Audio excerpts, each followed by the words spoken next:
Welcome to 10-Minute Type Advice by Personality Hacker. I'm Joel Mark Witt. And I'm Antonia Dodge. This show features questions from the Personality Hacker community that we answer in about 10 minutes. We've been using personality types in our coaching for years, and we'd love to answer your questions about personal growth through the lens of type. You can find out more about us at personalityhacker.com. Okay, now let's hear today's question.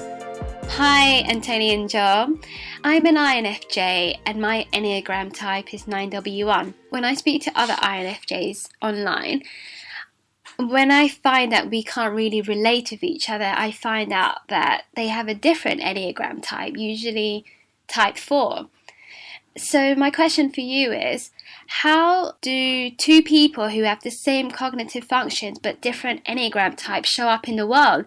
And is the latter a greater influence? Thanks so much for the question. How I'm interpreting that question is I'm an INFJ, Joel and Antonia, and when you say relating, you actually mean I'm not finding so much in common with other INFJs.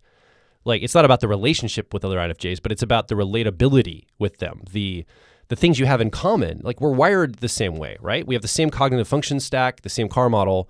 Our minds are so similar. Why aren't we finding the commonalities I would expect?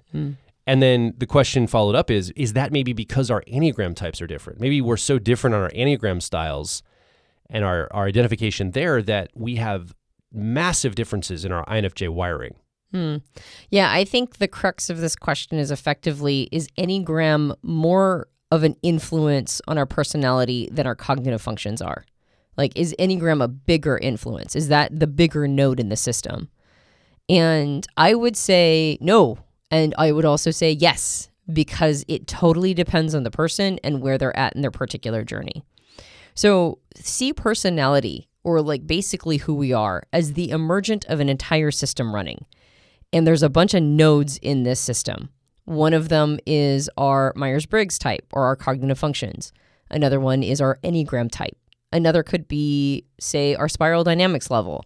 Basically, take any model that you favor, right? Like, maybe you're a person who likes astrology, right? And it could be the time of year you were born.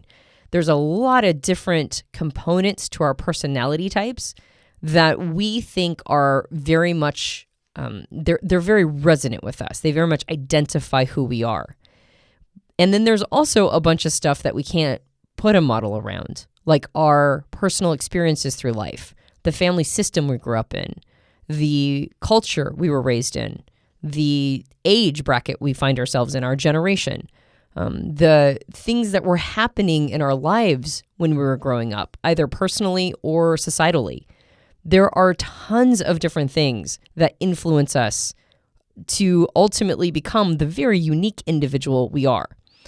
One of the things that type does for us is it gives us language for some of these commonalities that we didn't expect to have in common with other people. Things that sometimes we fear are our brokenness. Take, for example, as intuitives. A lot of intuitives were raised in contexts where their intuition wasn't valued and was very much marginalized. So they get a story. Intuitives can sometimes get a story that they're broken because they're thinking in this way that's very different than others. And maybe it wasn't even marginalized. Maybe it was just very different than everybody else.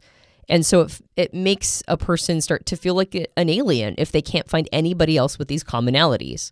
Then they discover type, they understand cognitive functions, they run into other intuitives, they have that in common. And now something you weren't expecting to have commonality with any other person on the planet, suddenly this system is introducing you to this thing that you can resonate with another person around. And I think sometimes what ends up happening is we start to think that type is going to do that with everything, that there's going to be these commonalities around everything. But remember, cognitive functions are only prescribing, or rather diagnosing, a certain aspect of our personality. They're talking about the way that we process information, understand it, the kinds of things we're going to focus on, and a baseline of criteria or evaluation we're going to use in order to determine the value of that information. But not every person who has extroverted feeling, well, I'll just say this. Every person who has extroverted feeling or harmony, which of course is your co-pilot or auxiliary function, you're all going to be using what gets people's needs met as a criteria to make decisions. But what defines getting a person's need met will change from a person to person.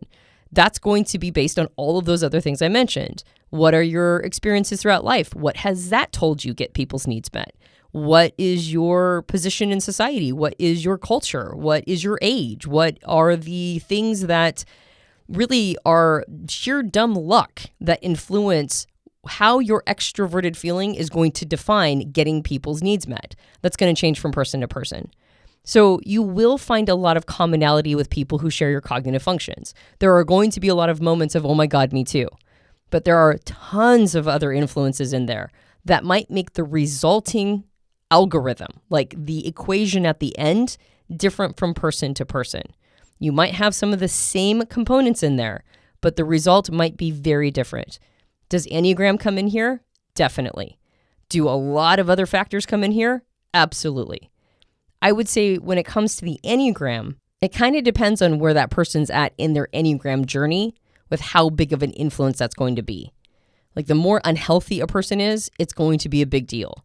Is the person working on their Enneagram passion, vices? Are they really trying to overcome them?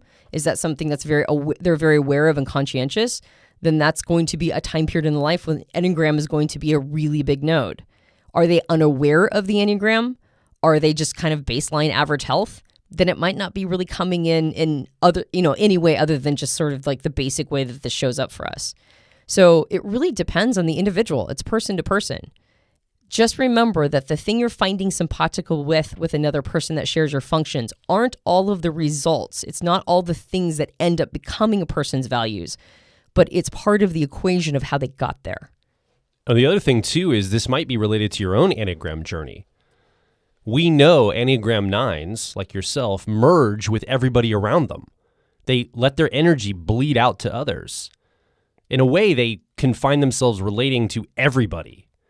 And if you're finding yourself not relating to people who, quote unquote, you should be relating to right now or be getting along with or syncing up with, well, maybe you're bringing your energy back to yourself, creating more sovereignty, more definition around who you are as an Enneagram 9. And so maybe that syncing with another INFJ that might have happened 5 years ago is a little different now because you're on a growth journey that's altering how you're relating to other people. So you might want to take your growth journey into account as well as you're going through this experience. That's a great point. And I think finally, one word really stuck out to me when I was listening to this question, and that was INFJs I meet online. That word online is kind of a loaded word. Yeah. Because you can only ever trust that a person has discovered their best fit type and they're not in the middle of their journey, they're at the end of it. And that's not always the case. There are plenty of people who believe they are a certain type and they find out over time that actually they're a little bit of a different type. So if you're talking to people online and you're not resonating, it could very much be that they're also INFJs of a different Enneagram type. It could be that they're INFJs of the same Enneagram type, but just have very different life experiences. And so that has had them come to different conclusions. That's a little less common, but that definitely happens. Or it could be that not everybody has their best fit type accurate. That's not an uncommon thing. So I would just hold space for it and don't think there's anything wrong in any of this. It's just individual people being individual people. And like Joel said, maybe that distinction making for you is actually a good thing. Thanks so much for the question. You can ask your own question about personality types or personal growth. Visit personalityhacker.com/questions. We also have programs designed to help you with your personal growth through the lens of personality types. Again, visit personalityhacker.com and find the program that's made just for you. My name is Joel Mark Witt. And I'm Antonia Dodge. Thank you for listening to 10-Minute Type Advice by Personality Hacker. We'll talk with you on the next episode.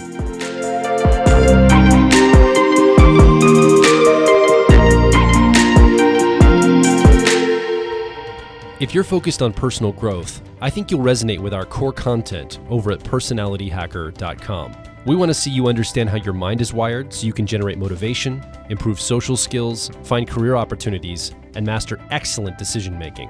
But a quick warning, we are advice and action focused in all of our articles, podcasts, and videos.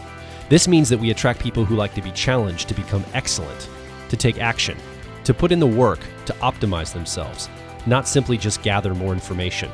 If you are committed to personal growth and ready to radically find your inner truth, then come over and be a part of our growing community of like minds at Personality Hacker.